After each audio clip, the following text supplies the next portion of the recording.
নমস্কার বন্ধুরা, recruitment update YouTube চ্যানেলে সকলকে স্বাগত জানিয়ে আজকে 6/4/2021 বিধানসভা ভোট 2021-এর একটি গুরুত্বপূর্ণ আপডেট নিয়ে হাজির হলাম। আমরা জানি যে দুয়ারে ব্যালট অর্থাৎ যারা 80 বছর বা তার বয়স বেশি বয়স্ক যারা রয়েছেন বৃদ্ধা তাদের জন্য সরকার একটি নতুন প্রকল্প চালু করেছে, বা এই সরকার বলতে এখানে নির্বাচন কমিশন। এই যারা দুস্থ মানে 80 বছরের বেশি বয়স তারা হচ্ছে যাতে ভোট দিতে যেতে পারে না ভোট কক্ষে বা বুথে গিয়ে, ফলে তাদের জন্য নির্বাচন কমিশন নতুন ব্যবস্থা করেছে। এবারে বিধানসভা 2021-এর দুয়ারে ব্যালট অর্থাৎ বাড়িতে গিয়ে তাদের ভোট নেওয়া হবে, নেওয়া হচ্ছে, চলছে। তো সেই সংক্রান্ত একটু আপডেট আসুন দেখেন বিস্তারিত কীভাবে কী নেওয়া হচ্ছে সেই পদ্ধতি একটু দেখে নেবো। তার আগে বলি, যদি চ্যানেলটা এখনো সাবস্ক্রাইব করে না থাকেন প্লিজ সাবস্ক্রাইব করে নেবেন, নানা ধরনের লেটেস্ট আপডেট পাওয়ার জন্য, চাকরির খবর পাওয়ার জন্য, শিক্ষা সংক্রান্ত খবর পাওয়ার জন্য। এবার দুয়ারে ব্যালট বাড়িতে বসেই ভোট দিলেন অশীতিপররা, নতুন অভিজ্ঞতায় খুশি শহরবাসী। ঘড়িতে বেলা 1:30, ভর দুপুরে কলিং বেলের শব্দ, দরজা খুলে দেখা গেল বাড়ির সামনে হাজির 7 থেকে 8 জনের প্রতিনিধি দল, সঙ্গে সাদা পোশাকের পুলিশ এবং কেন্দ্রীয় বাহিনী জওয়ান। আমরা নির্বাচন কমিশন থেকে আসছি, আমরা আপনার মায়ের ভোট নেব, আগে থেকেই ফোনে জানানো ছিল, যে ফলে অবাক লাগেনি বেহালা পূর্ব দাসনগরের বাসিন্দা গৌতম সাহার। তার মার আরতি সাহা বছর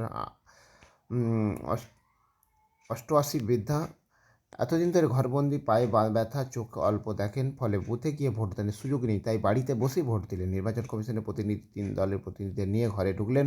নির্বাচন কমিশনের প্রতিনিধি নির্দেশে গৌতমবাবু তার মাকে জিজ্ঞাসা করলেন তিনি কাকে ভোট দিতে চান। কানে কানে অসুস্থ মায়ের নির্দেশ মেনে ব্যালট পেপারে টিক চিহ্ন দিয়ে নির্বাচন কমিশনের প্রতিনিধিকে সেটি দেওয়া হলো, এবং তারপর সেই খাম সিল করে তার নিয়ে গেলেন, এবং তারা এই অনেকটা দুয়ারে সরকারের মতো দুয়ারে কমিশন। নির্বাচন কমিশনের এই উদ্যোগে স্বাগত জানালেন গৌতম।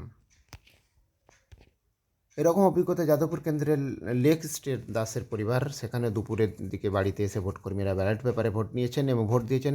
82 বছরের বৃদ্ধা অটল দাস, তার স্ত্রী উষা দাস বলেন, ভালোই লাগলো, তবে আমাকে একটু হেল্প করতে হয়েছে। উনি তো ঠিকমতো কথা বলতে পারেন না, তাই আমি কমিশন প্রতিনিধিদের অনুমতি নিয়েই ওর পছন্দ মতো চিহ্নে ভোট দিতে সাহায্য করেছি। এবং চলতি বছরে করোনা পরিস্থিতি 80 এবং তার ঊর্ধ্ব বয়স্ক করোনা আক্রান্ত নির্বাচনে অংশ নেওয়ার সুযোগ করে দিতে বিশেষ উদ্যোগ নিয়েছে নির্বাচন কমিশন। যে কেন্দ্রে যত তারিখে ভোট তার দিন 5 আগেই সেই কেন্দ্রে বয়স্ক ভোটারদের বাড়ি বাড়ি গিয়ে ভোট গ্রহণ করা হচ্ছে। পুরো প্রক্রিয়া ক্যামেরাবন্দি করা হচ্ছে, এবং করোনা রোগীদের ক্ষেত্রে ভোটকর্মীরা পিপি পরে বাড়িতে যাচ্ছেন, পিপি পরে, এবং প্রতি ক্ষেত্রেই থাকছে 3টি গুরুত্বপূর্ণ দলের প্রতিনিধি, রাজ্য পুলিশ, কেন্দ্রীয় বাহিনী জওয়ানরা।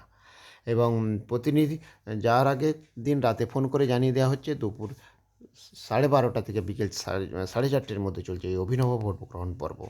কমিশনের উদ্যোগে এইভাবে দুয়ারে ব্যালটকে সাধুবাদ জানাচ্ছে নাগরিকরা। তাহলে দেখলেন দুয়ারে সরকারের মতোই এবারে নির্বাচন কমিশনের দুয়ারে ব্যালট এই পদ্ধতিতে খুশি প্রবীণ নাগরিকরা বা 80-র ঊর্ধ্ব নাগরিকরা। তো যাই হোক, আপডেটটা আপনার সাথে শেয়ার করলাম। ভিডিও ভালো লাগলে লাইক দেবেন, কমেন্ট দেবেন, আর যদি চ্যানেলটা এখনো সাবস্ক্রাইব করে না থাকেন প্লিজ সাবস্ক্রাইব করে নেবেন। ধন্যবাদ। ফিরে আসছি পরের আপডেট নিয়ে।